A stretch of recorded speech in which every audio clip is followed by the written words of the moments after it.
प्रणाम स्टूडेंट, कैसे हैं आप सब लोग। आशा करता हूं अच्छे होंगे। मैं अंकित शर्मा आपका स्वागत करता हूं आपके ही अपने परिवार फिजिक्स गुरु में, जहां पढ़ते हैं हम ग्रेजुएशन के लिए फिजिक्स, केमिस्ट्री और मैथमेटिक्स। और ये बीएससी 4th सेमेस्टर के लिए मैथमेटिक्स डिफरेंशियल इक्वेशन की बुक है, जिसमें हम चैप्टर 3 शुरू किए थे। उसमें हमने एक एक्सरसाइज कंप्लीट कर चुके थे।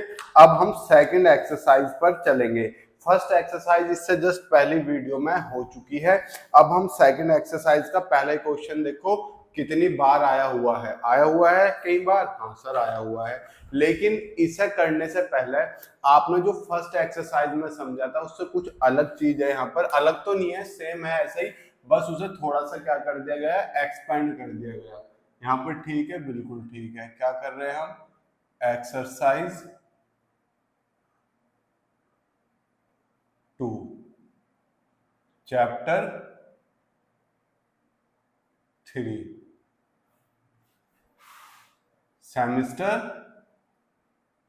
सेमेस्टर कौन सा है बच्चा, सेमेस्टर है 4।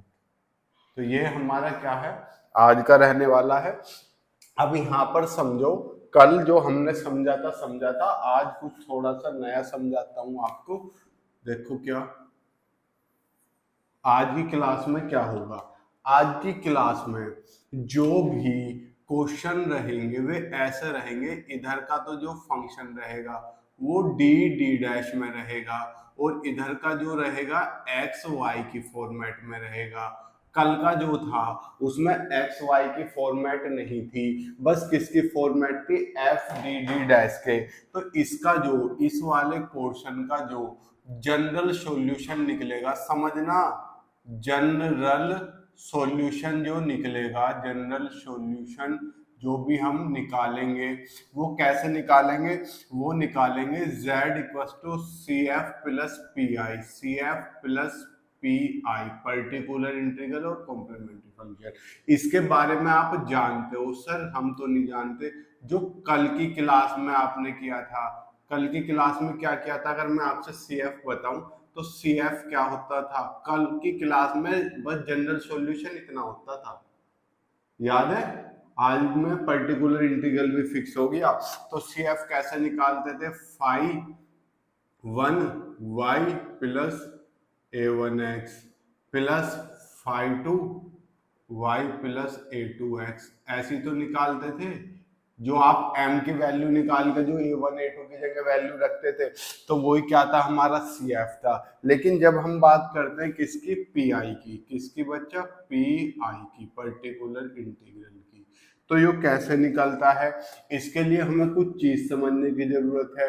इसमें क्या करेंगे, ये इधर पहुंचा देंगे, यानी कि 1/f D D dash into F X Y, और इसमें से जो d की पावर है उसे कॉमन लेके सोल्व करते हैं। सर कैसे, ये आप समझोगे पहले ही क्वेश्चन है। अब हम पहला एक क्वेश्चन उठा लेते हैं जो बहुत ज्यादा इंपॉर्टेंट है। पहला क्वेश्चन क्या है, क्वेश्चन वन क्या कह रहा है,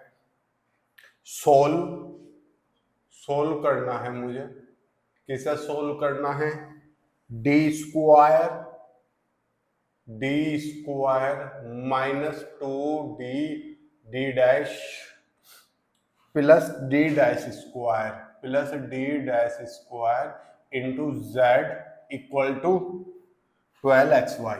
आप देखो ये कितनी बार आया हुआ है, ये आया हुआ है लखनऊ में 2008 में, अवध में 10-11 में, कानपुर में 12 में, पूर्वांचल में 15-17 में, और इलाहाबाद में 2019 में। ठीक, तो अब हम क्या करते हैं, हम इस क्वेश्चन को सोल्व करते हैं। देखो इस फॉर्मेट में नहीं है, इधर क्या है डी और डी डैश, और इधर क्या है एक्स वाई। तो मुझे इसका जनरल सॉल्यूशन निकालना है। तो जनरल सॉल्यूशन के लिए पहले मुझे क्या निकालना पड़ेगा, इसका सी एफ निकालना पड़ेगा। ठीक, तो मुझे पहले इसकी क्या लिखनी पड़ेगी, ऑक्सिलरी इक्वेशन। तो यहाँ पे क्या करता हूँ, सॉल्यूशन करता हूं। तो auxiliary equation can be written as, तो हम इसकी ऑक्सिलरी इक्वेशन लिख सकते हैं कैसे, m square minus 2m plus 1 is equal to 0। ऐसी तो करते थे, डी की जगह m रख देते थे, बाकी सब जगह जितनी भी क्वांटिटी है सबकी जगह 1 रख देते थे। ऑक्सिलरी इक्वेशन ऐसी तो रखी जाती थी। अब क्या करते थे, फैक्टर करके m की वैल्यू निकालते थे। अब m की वैल्यू आप इजीली निकाल सकते हो। ये क्या है बेटा, m-1 का होल स्क्वायर है इज इक्वल टू 0। तो बेटा क्या हो गया, m की वैल्यू 2 बार 1 1 ना आ जाओगी, तो m की वैल्यू 1 आ गई, 1 भी 2 बार 1 1 आ गई। तो ये क्या है, इसका CF निकाल सकते हैं। Hence CF is equal to, CF तो आपको निकालना आता है 5(1)y प्लस m, यहां देखो, यहाँ a की जगह क्या रख लो, m1 m2 रख लो। m1 की वैल्यू कितनी है 1x प्लस 5(2)y प्लस यो भी x ही आएगा, क्योंकि m2 की वैल्यू भी कितनी है बेटा 1 ही है। तो यहां तक मेरे पास CF की वैल्यू आ गई। ब्लू मार्कर कहाँ हो तुम, ये रहा। तो यहां तक मैं CF की वैल्यू निकाल चुका। अब मुझे क्या निकालना है, मुझे निकालना है PI। बचपन में पूछते थे ना कि PIG साहब आए हुए तो उसे कहाँ बैठाओगे, है ना। PIG साहब मतलब समझते हो ना। नाउ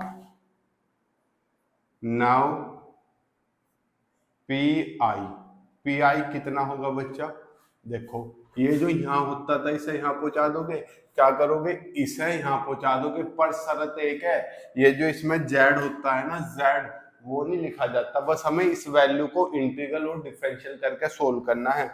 D का मतलब आप जानते हो, D का मतलब आप जानते हो डिफरेंशिएट अलोंग x या विद रेस्पेक्ट टू x,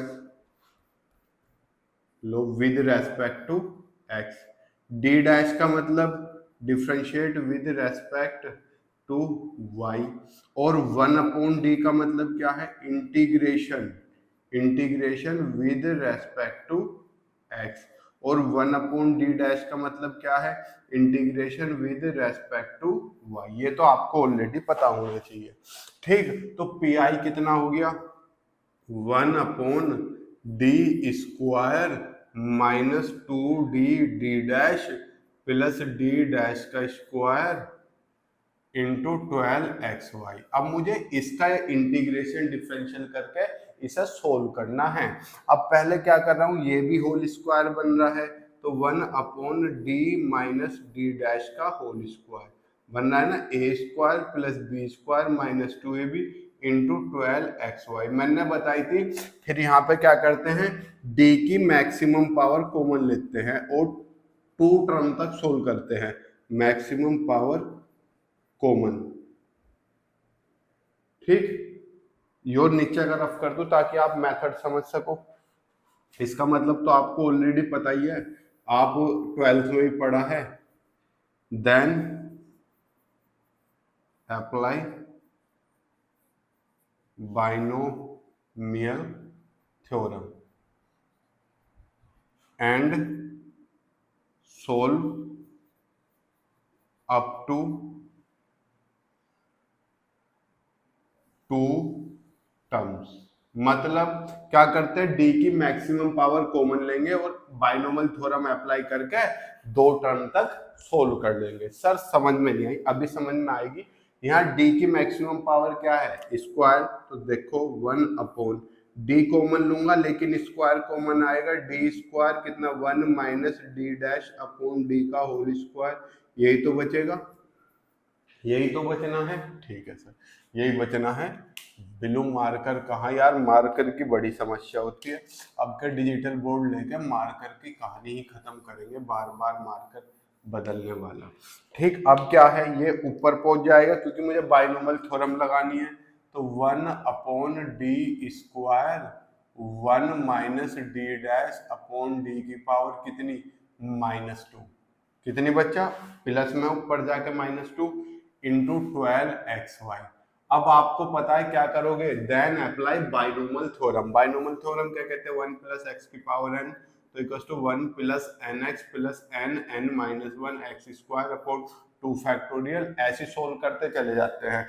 लेकिन हमें सोल्व अप टू केवल 2 टर्म्स तक करना है, यानी कि इतनी टर्म्स, आगे की टर्म मुझे सोल्व करने की जरूरत नहीं पड़ती, क्योंकि आंसर इनसे ही आ जाता है और आगे की टर्म बहुत छोटी होती चली जाती है, तो हम उन्हें नेग्लिजिबल मान लेते हैं, लगभग जीरो ही।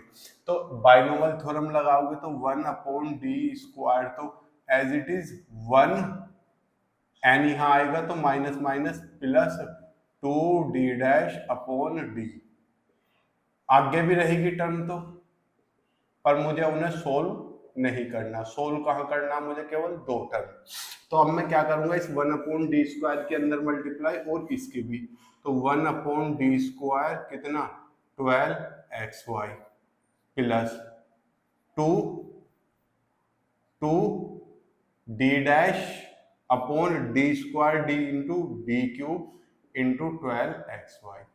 आगे की टर्म हमें करनी, 2 टर्म सोल्व करनी। अब आप इसे सोल्व कर दो। 1/d का मतलब क्या था बेटा, इंटीग्रेशन x के रेस्पेक्ट में, और 2 बार करना है। कितनी बार, 2 बार। तो 12xy में 2 बार इंटीग्रेशन करना है x के रेस्पेक्ट में। तो 12y तो कांस्टेंट, x का एक बार करोगे 1 + 1/1 + 1 कितना 12y(x²/2), यही तो बैठेगा। फिर एक बार और करना, तो 12/2y कॉमन, x⁴ 2 + 1/2 + 1, तो कितना 3 2 जैसे 2 बार कट गया, 2yx³ आ गया। समझ रहे नहीं समझ रहे, समझ गए सर, पर फिर भी आपको लो मैं डिटेल में समझा। 1/d, d का मैं x के रेस्पेक्ट में कर दो 12y ऐसा ही x²/2, यही तो है, प्लस 2d' तो मतलब ऊपर है तो y के रेस्पेक्ट में डिफरेंशिएशन होगा, और 3 बार x के रेस्पेक्ट में इंटीग्रेशन होगा। तो प्लस पहले y के रेस्पेक्ट में कर दूं डिफरेंशिएशन, 2d³ × 12x, y का करेंगे तो n x⁴ n-1, यानी कि y तो 0 हो जाएगी। अब एक बार और करोगे, 2 से कट गया 6 बेर, 6y x⁴ 2 + 1/2 + 1, 3 2 जा 6, 2yx³ आ गया ये तो, प्लस अब यहाँ देखो 3 बार करना है, 24 तो ऐसा कैसे ही बाहर, 24 1/d², एक बार करेंगे x⁴ 1 + 1/1 + 1, तो कितना आ गया, प्लस 2 से कट गया 12 बेर, 12 × 1/d² × x²। अब 2 बार और कर दो इसका, समझ रहे हो, 2 बार इंटीग्रेशन और कर दो। अभी दिख रहा है 2x³ आ गए, तो प्लस 12 × 1/d x⁴ 2 + 1/2 + 1, 3 से 12 कट गया, कितनी बेर, 4 बेर, कितना आ गया 2x³ प्लस 4 1/d x³। आप डायरेक्ट कर देना, मैं आपको समझाने की वजह से एक का टर्म लिख रहा हूं। अब देखो 2 इसका एक बार करोगे तो x⁴ 4/4, 4 से 4 कट जाएगा तो x⁴ 4 बचेगा, तो 2x³ प्लस x⁴, ये हो गया। हो गया, लिख लो, स्क्रीनशॉट ले लिया आपने। अब इधर का हिस्सा रफ कर दे रहा हूं, कर दूं, hence its general solution will be, hence its कहीं इंटीग्रेशन में गलती होगी हो तो आप कर लेना, जनरल सॉल्यूशन विल बी, इसलिए इसका जनरल सॉल्यूशन क्या होगा बेटा, z = CF + PI। CF तो ये था कितना, φ1y + x plus φ2y + x, plus PI कितना है, PI ये है, ये रहा 2x³ प्लस x⁴। लो, ये इसका क्या आ गया, फाइनल सॉल्यूशन आ गया। समझे बेटा मेरे चांद मेरे। अब इससे क्या करो, फटाफट इस आंसर का स्क्रीनशॉट ले लो।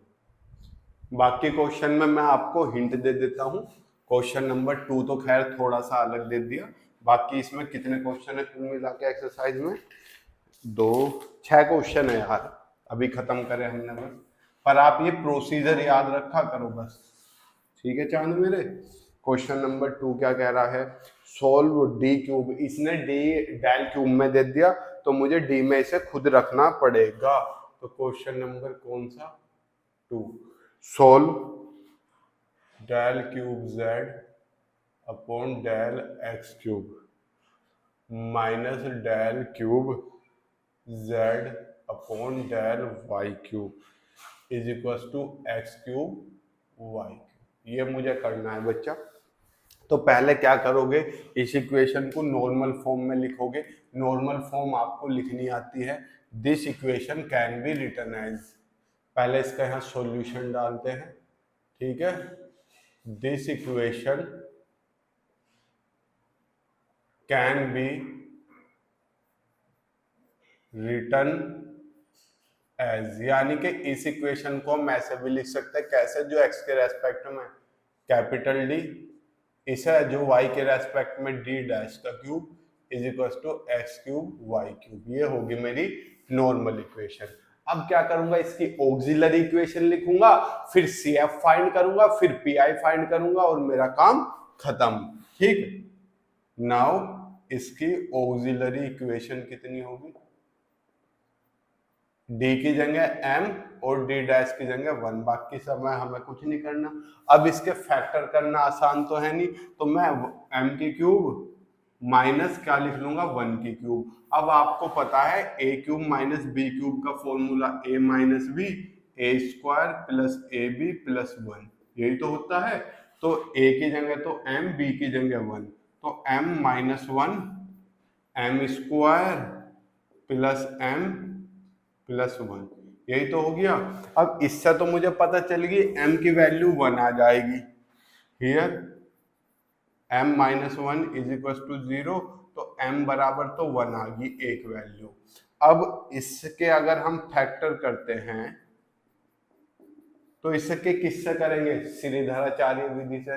श्रीधराचार्य विधि यानी कि क्वाड्रेटिक फॉर्मूले से, a की जगह भी 1 है, b की जगह भी 1 है, c की जगह भी 1 है। तो ये फॉर्मूला ना लगाओगे, m बराबर minus b plus minus b square minus 4ac upon 2a।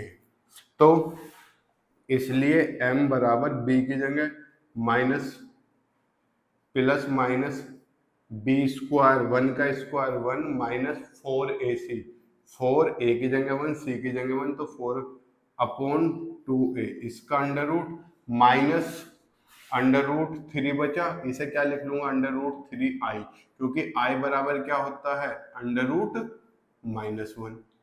समझ गए, तो इसे कैसे लिख लूंगा, under root 3 into under root minus 1। तो ये क्या हो गया, i तो अंडर रूट 3i ना हो गया, ये वाली टर्म इमेजिनरी टर्म आ गई है। तो इसे मैं क्या लिख लूंगा, दिख रहा है अभी तो दिख रहा है। तो m बराबर कितना, 1/2 तो बाहर लिख लू, ये वाला क्या, -1 प्लस अंडर रूट 3i। लो, ये मेरे पास क्या आ गई, m की अदर वैल्यू आ गई।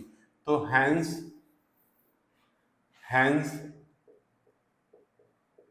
m इक्वल्स टू कितना, पहली वैल्यू कितनी आई 1, कोमा दूसरी वैल्यू 1/2 प्लस माइनस है बीच में, -1 प्लस अंडर रूट 3i, और तीसरी value 1/2 -1 minus under root 3i। अब आप थोड़ा सा 12th में पहुंच जाओ, m इक्वल्स टू 1, ये किस क्या होता है बेटा, ओमेगा के इक्वल, और ये किसके इक्वल होता है, ओमेगा स्क्वायर के इक्वल। सिंपल सी चीज थी, इसलिए सी एफ कितना आ गया, 5/1 y प्लस m1x, m1 की जगह पे क्या है 1, तो 1x plus 5/2 y plus omega x plus 5/3 y plus omega square x. लो सी एफ तो निकल ही आया मेरा। अब मुझे क्या निकालना, ओमेगा स्क्वायर है, अब मुझे क्या निकालना है, पी आई निकालना है। तो पी आई आप इजीली निकाल सकते हो, कैसे, इस वाली इक्वेशन से। पहले यहाँ पे मैं z लिखना भूल जाता हूं। Now P I equals to कितना, 1 upon D cube minus D dash का cube into x cube minus y cube, नहीं माइनस नहीं है, इंटू है एक्स क्यूब वाई क्यूब। अब क्या करोगे, मैक्सिमम पावर कॉमन लोगे तो 1 अपॉन डी क्यूब कॉमन, तो क्या बचा 1 माइनस डी डैश का cube upon D cube into x cube y cube हो गया। अब ये ऊपर जाके पावर माइनस में हो जाएगी, कितना 1 माइनस डी डैश का क्यूब अपॉन डी क्यूब की power -1 x cube y cube. अब क्या करोगे, यहाँ पे बाइनोमियल थ्योरम लगा दोगे, ये यहाँ आ जाएगा, तो 1 upon D cube, 1 upon D cube कितना 1 प्लस डी डैश का क्यूब अपॉन डी क्यूब, क्योंकि यहाँ minus minus plus into x cube y cube. अब आपको क्या करना है, इंटीग्रेशन और डिफरेंशिएशन करना है। क्या अब इस डी क्यूब के अंदर मल्टीप्लाई कर दोगे तो 1 upon D cube into x cube y cube, तो इसका तो x का ही 3 बार इंटीग्रेशन कर देना है। इसमें कितना d डैश का क्यूब, d डैश का cube upon d3 d6 into x cube y cube. इसमें कहानी अलग है बेटा, पहले तो y का 3 बार डिफरेंशिएशन करोगे, 3 बार डिफरेंशिएशन करोगे और x का 6 बार इंटीग्रेशन कर दोगे, समझ जाओगे। जब करोगे, लाओ मैं आपको आंसर बता दूं, आंसर कितना आ रहा है यहाँ पर आंसर शीट में जो आंसर आ रहा है, इसे करने के बाद क्या आ रहा है, ये आ रहा है, यहाँ दिख रहा है, यहाँ दिख रहा है, यहाँ लिख देता हूँ 1 अपॉन 120 एक्स की 6 y cube plus 1/180 into x की पावर 9। लो ये आंसर आ रहा है, आप इसे सोल्व करना, सोल्व कर लोगे ना, x का 3 बार इंटीग्रेशन, यहाँ y का 3 बार डिफरेंशिएशन और x का 6 बार इंटीग्रेशन, तो ये आंसर आ जाएगा। और रिजल्टेंट आंसर क्या हो गया, दोनों को प्लस करके लिख दो, ठीक है, स्क्रीनशॉट ले लो। 3 होमवर्क है, 4 और 5, 4 मैं करा दूंगा, फिर 5 और 6 होमवर्क है, क्योंकि 4, 5, 6 तीनों सिमिलर हैं। 3 कैसे के जैसा है, क्वेश्चन नंबर 1 के जैसा। 3 तो बहुत इजी क्वेश्चन है, ठीक है। फिर यहाँ पर ये एक्सरसाइज भी आपकी क्या हो जाएगी, फिनिश। तो क्वेश्चन नंबर 3 का मैं आंसर भी लिख दूंगा। 3 क्या है, डी स्क्वायर माइनस, यहाँ आएगा डी स्क्वायर माइनस कितना, a square D dash square, a square D dash square into z is equal to x. अब m की वैल्यू तो अलग ही दिख रही है, प्लस माइनस से आ जाएगी। अब x का क्या करना है, x का क्या, इसे अपोन में ले जाके कर लोगे जो भी करना है। तो इसका जो आंसर आ रहा है बेटा, इसका आंसर लिख लो आप, यही है ना, इसका जो आंसर है वे आंसर दिया हुआ है 5(1)y प्लस ax और 5(2)y माइनस ax, क्योंकि प्लस माइनस से ही आ जाएगी, प्लस 1/12 x की पावर 4। ठीक है बच्चा, ये इसका क्या है, ये इसका आंसर है, यानी कि ये इसका CF है और ये इसका PI है। ठीक बच्चा, अब मैं रफ कर दे रहा हूँ और क्वेश्चन नंबर 4 चलता है। ये क्या है आपके लिए, होमवर्क है। फिर क्वेश्चन नंबर 4 करा रहा हूँ, 5, 6 होमवर्क है, आंसर बता दूंगा आपको, घबराओ मत।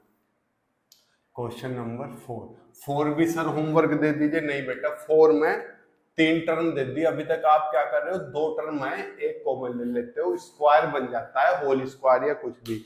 अब क्वेश्चन नंबर 4 में होल स्क्वायर नहीं बनेगा। क्या है क्वेश्चन नंबर 4, अगले पेज पे है क्वेश्चन नंबर 4, क्या कह रहा है, सोल्व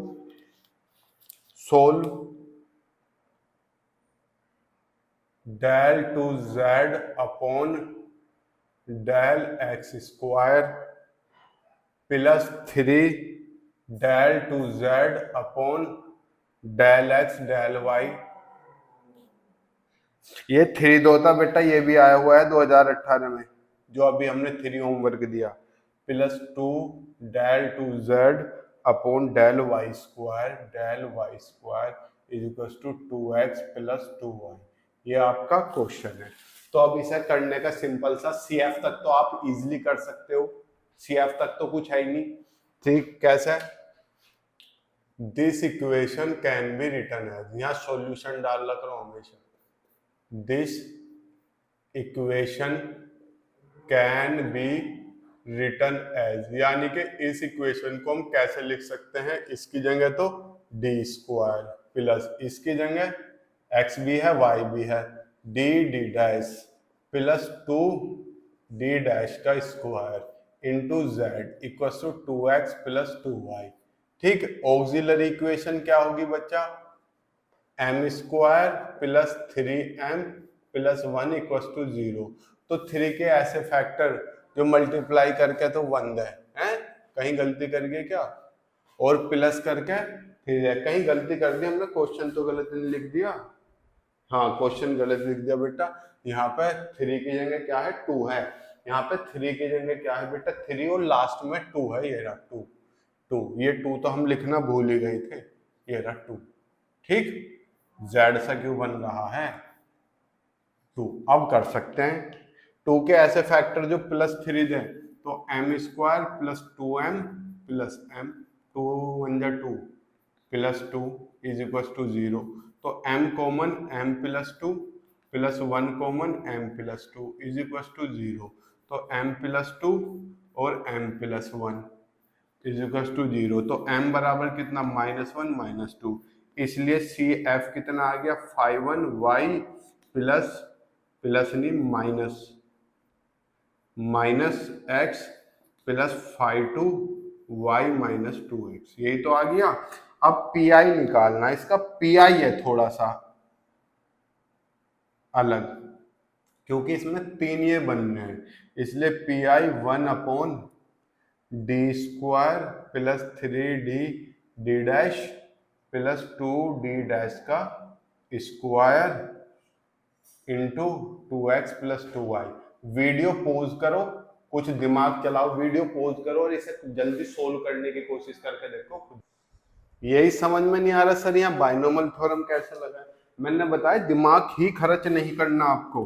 कितना देखो, is equal to 1 D square पूरे में से कॉमन ले लो, तो यहाँ क्या बचा 1 बचा प्लस दिख रहा है ना, डी तो कॉमन आ गया 3 डी डैश अपॉन 1 डी बचा प्लस 2 डी डैश का स्क्वायर अपॉन डी स्क्वायर, यही तो बचा इंटू 2x प्लस 2y। कोई रॉकेट साइंस लगा यहाँ पे, सिंपल ही था सर, अभी तक तो कुछ ऐसा लॉजिक लगा नहीं जो स्पेशल हो। हाँ लगेगा भी नहीं, घबराने की जरूरत नहीं है। तो पी आई कितना हो गया मेरे पास, ये 1/d स्क्वायर तो एज इट इज, ये सारा ऊपर ले जाऊं कितना 1 plus 3d dash upon D, okay, plus 2d dash upon D square की power -1 into 2x plus 2y हो गया। अब आप बाइनोमियल थ्योरम लगानी है, इस पूरे हिस्से को x मान लो, तो 1 प्लस एक्स की पावर n नहीं होता, ये पूरा हिस्सा x हो गया, तो n दोनों की मल्टीप्लाई में आ जाएगा, तो कितना 1/d स्क्वायर 1 यहाँ आएगा -3d डैश अपॉन डी, यहाँ आएगा -2d डैश का स्क्वायर अपॉन डी स्क्वायर, आगे भी आएगा पर आगे से मुझे कुछ लेना नहीं, मैंने क्या बताया and solve up to 2 terms, तो मुझे इस टर्म का भी कोई लेना देना नहीं, मुझे तो केवल 2 टर्म्स तक सोल्व करना, तो यहाँ तक सोल्व करूंगा केवल। तो 1/d स्क्वायर के अंदर मल्टीप्लाई करी डी स्क्वायर कितना 2x plus 2y, okay, minus यहाँ करूंगा 3d dash upon D square into D cube 2x plus 2y। आगे की टर्म मुझे सोल्व भी नहीं करनी, बस 2 ही टर्म सोल्व करनी है। अब इसका मतलब क्या, x का 2 बार, देखो x का 2 बार इंटीग्रेशन, तो 2y तो एज इट इज ही रहेगा, 2x का 2 बार करूंगा, 2x का 2 बार 2x का 2 बार, तो पहला तो इससे कट गया, क्या आ गया एक्स स्क्वायर, दूसरी बार करूंगा तो एक्स की क्यूब अपॉन कितना 3, एक्स की क्यूब अपॉन 3, एक्स की क्यूब अपॉन 3, तो इसका कितना आ गया एक्स की क्यूब अपॉन 3 प्लस 2y।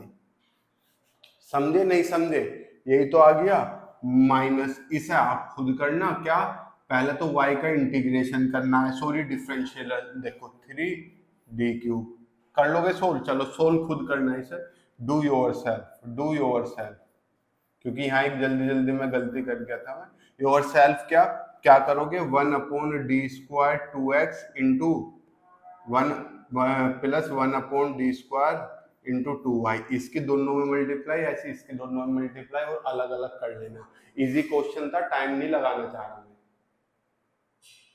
इसका सोल्व करके आंसर लिख दे रहा हूं, कितना क्या आएगा, -7/6, इसे भी सोल्व करना है यहाँ पे, -7/6 x³ प्लस 3/2 x²y। लो जी, अब CF प्लस PI कर देना, इसका आंसर हो जाएगा। बताओ कुछ क्वेश्चन है खामों का, सर मैथ चला दो, जल्दी स्क्रीनशॉट लो। ले लिया? अब आपको 2 होमवर्क दे दूं, क्वेश्चन नंबर 5 और 6। अब 5 देख के तो आप चौंक जाओगे, इसीलिए मैंने ऊपर का भी हिस्सा रफ नहीं किया।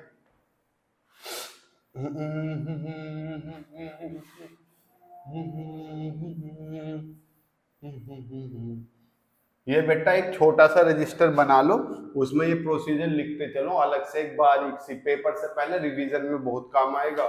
ठीक है, अब देखो कौन कौन से क्वेश्चन, कोशिश साइड में रख देते हैं। क्वेश्चन नंबर 5 सेम ऐसा ही है, d2z/dx² plus 3d2z/dx dy plus 2del2z/del y², बस इधर का पलट गया, क्या हो गया 6x प्लस 6y, उसमें क्या था 2x प्लस 2y, सेम ऐसा ही है। क्वेश्चन कौन सा था, 5 और क्वेश्चन 6 देखो, क्वेश्चन 6 क्या है, d² minus d minus 6d का square into z is equal to x into y, ये है।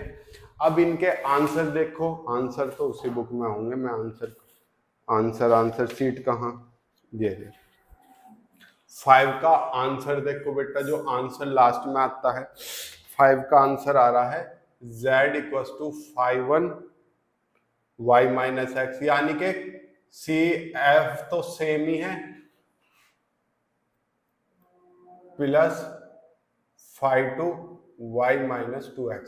CF तो क्वेश्चन नंबर 4 जैसा ही है, यही आया, माइनस का 7/6 नहीं, वो तो 4th में था, plus 3x² y minus 2x³, यही है 3x² y माइनस 2x³।